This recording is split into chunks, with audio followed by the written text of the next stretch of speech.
Again, the best is fighting the best. And Crawford dared to be great. And this is one of the ways you do it. And you tell the world, watch, but to go in there and to let him know, establish that from the first round, that I belong without showing that I am tough. I earned my position to be here. What do we just milk? What are we milking this dumb shit for? Think about how much money you could pump into boxing with great matchups. Crawford right now is on a different planet. And most rematches. On September 13th, 2025, the boxing world stopped breathing. Terence Crawford, a man who started at lightweight, stood in the center of a packed Las Vegas arena with his hand raised. After dismantling the undisputed super middleweight king, Canelo Alvarez, fans were stunned. Commentators were speechless. But one man at ringside wasn't shocked at all. He had predicted this months before it happened, down to the exact way it would unfold. Can he beat him? Can he beat Canelo? Is his skill so much that he's able to bridge the weight classes? He has a legitimate chance. Over 60% for his mind. If you say, Bernard, give me a number. Give me a number. He has an 85+ chance to beat Canelo. Why? He's not going in there to prove something, which will fall into Canelo's hand. He would love for him to prove something. That means you will stay there and try to prove something. But to go in there and to let him know, establish that from the first round, that I belong without showing that I am tough. I earned my position to be here. And I want to show you, even though you're being stubborn, that your time not only have came, but it's gone. He ain't gonna surrender and say I slowed up, so I'm gonna act like it. No, he has to be shown. And it has to be. Bernard Hopkins, the executioner, didn't just call the upset. He laid out the entire blueprint of how Canelo would be exposed, while everyone else obsessed over weight classes, punch power, and size. Hopkins saw something deeper.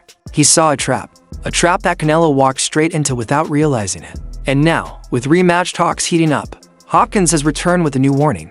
If his first prediction was any indication, Canelo Alvarez could be about to make the biggest mistake of his career. Where does Canelo go from here, Henry? He needs to rematch. If I'm Canelo, I want to rematch Terence Crawford. He got schooled, bro. He got outboxed by Terence Crawford. And I know that he's itching to get that one back. The first time he fought Triple G, and he came back the second time, and he legit beat Triple G. Once in a lifetime fight. It doesn't need to be a rematch. I think Bud would do worse the next fight. He would put it on Canelo a little worse than that, because that style of fight, I don't think he beats someone like Terence Crawford. But if I'm Terence Crawford, of course I'll fight him again. But this time, I'm the A side. I think Terence Crawford is going to be more confident next time, knowing that I can punch with this guy. I can take his shot. I'm faster. He fought Canelo Alvarez. Yeah. He didn't do what the last two did, just run. He threw at him. I'm going to call your bluff, bro. I'm going to fight you. To understand why Hopkins is so convinced Crawford wins again, you must revisit the trap he described. Before the first punch was thrown in September, Hopkins said Canelo was playing checkers while Crawford was playing chess.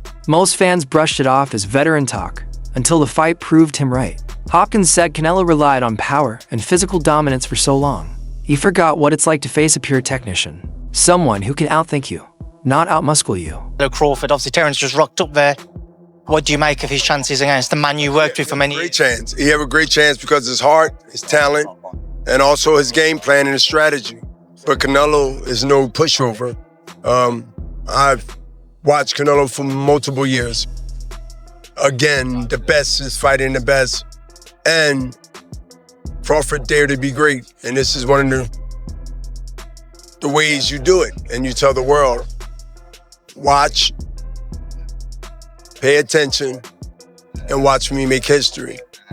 I will be one of those watching amongst me. Crawford didn't beat Canelo with force. He beat him with IQ. Hopkins highlighted how Crawford spent all 12 rounds moving 3 or 4 steps ahead, sliding into spaces Canelo thought were open, only to disappear just before the punch arrived. This wasn't running. It was master-level distance control. Hopkins calls it the illusion of availability, making Canelo throw bombs at a target that never actually existed.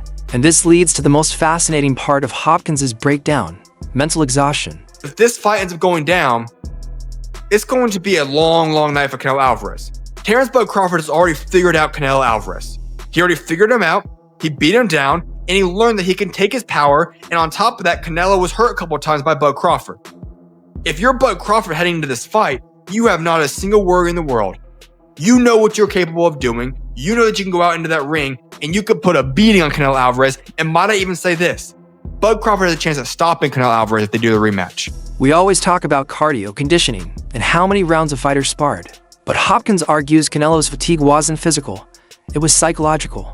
The frustration of chasing a man for 36 minutes and landing almost nothing clean breaks you faster than any body shot. Hopkins compared Canelo's struggle to his own battles with legends like Roy Jones Jr. There was some big news in boxing yesterday. Canelo said he wants a rematch with Crawford. What does Canelo have to do in the rematch, B-Hop? We didn't do last time. Which is what? Win. That's all. Simple as that. Crawford's very talented. Crawford right now is on a different planet. And most rematches normally wind up the same. Statistically wise. I don't see anything different. He explained that when you load up and miss, it drains your gas tank twice as fast as landing. By round 8, Canelo wasn't just slowing down. He looked confused, frustrated, and hesitant. Hopkins says that wasn't age. It was the realization he couldn't solve the puzzle. And in a rematch, that kind of mental scar doesn't fade. It deepens. After the decision was announced, Hopkins made a statement that instantly went viral. Said I mad respect for Canelo. It always will. You always have been. You've been very listen, it always will be. But Crawford has an opportunity And his to opponent, continue to keep sticking it to the people that didn't. world champion, Whether it was politics over here, politics over there, we get a chance to show what we, or the boxing fans in the world, almost came that close to not seeing that talent as he continued to keep telling everyone that he wanted to fight the best years ago. Go all the way back to top rank, all the way up to here. Well, he did it. Do you agree or disagree? I agree. He got a chance to He show. got a chance and he proved himself. That's in life. We just want. He didn't just crown Crawford the best fighter of the era, he compared him to Michael Jordan. A bold comparison, but the logic fits. Hopkins said Jordan dominated not just through athletic ability, but through perfect fundamentals that aged gracefully. At 38, Crawford should have been slower, weaker, and less durable. Instead, he looked fresher than the younger Canelo. Hopkins says that's all efficiency. You know, to Sergio's point, a lot of the people that I'm been talking to when it comes to this fight, they're not like, it's almost like the air was taken out of them. They're not excited about even the idea of a rematch, or the subject doesn't even come up. Usually the conversations are, hey man, is there a rematch clause? You think they'll run it back? Who do you think will win? Like, people just, even casuals, realize that Crawford, he schooled Canelo, man. He really did. I don't think people want to see this fight. I agree with Sergio Mora. be at a smaller arena because people already saw Canelo get dominated by the better fighter, and the better fighter will do it again, even easier and with more confidence. Yeah, but you hold on. You keep saying this. Hold up. Canelo, see, this is the thing about Canelo. He sometimes relies on the environment, the hostile crowd, to also help him win this fight. Not only with the judges, but with the opponent. Crawford even handled that. You know, you can't prepare for that magnitude, the roar of the crowd, the lights, everyone booing you. You can't prepare for that. Crawford was ready for that. Even his ring entrance, when he came in with that guitar case, it was, man, that's one of my all-time favorite entrances. Desperado. Yeah, it's an homage to Desperado. Yeah. Actually, it was Mariachi. That was part one. Desperado was part two. That right there, it was me against the world. That was his mentality. Me against all these Mexicans. Me against Canelo in Las Vegas. Me against Canelo and the judges that he probably has in his pocket. Me against everyone, and Bud shut everyone up. And you think? Yeah, but hold on. Canelo's going to be able to do it the second time around?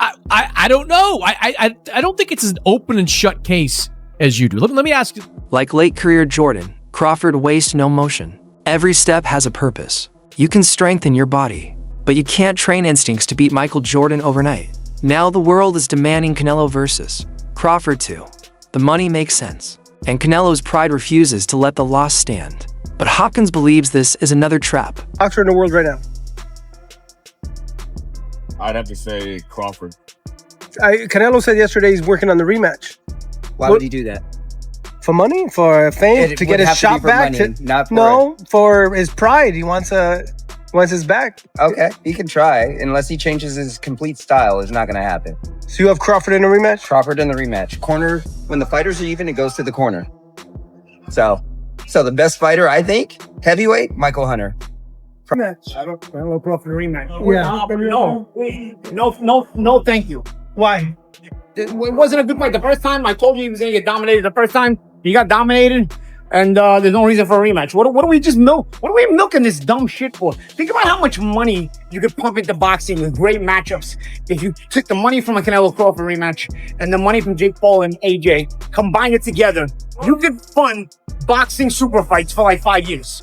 You could fund, you really could. Think about the matchups you could make with that kind of money. You could just fund all kinds of crazy, great matchups. And the fighters would all fight each other because there'd be enough money. And you wouldn't have to pay anybody $90 million. Think about that. No, instead we're going to make one useless fight. What do you think about Canelo Crawford rematch? Any different? Same result? What do you think? Same. I mean, both don't fix it. You know why I stand on. No, you got Crawford, I know. Bud. You guys don't want to my brother. You know what I'm saying? Okay. They both don't fix it. Canelo hasn't really shown you his ability to make adjustments over the years. Crawford is showing you difference. Crawford is a killer. When it's time to go get you, he's gonna get you. Crawford is a smooth boxer. Lateral movement, stand there, be slick.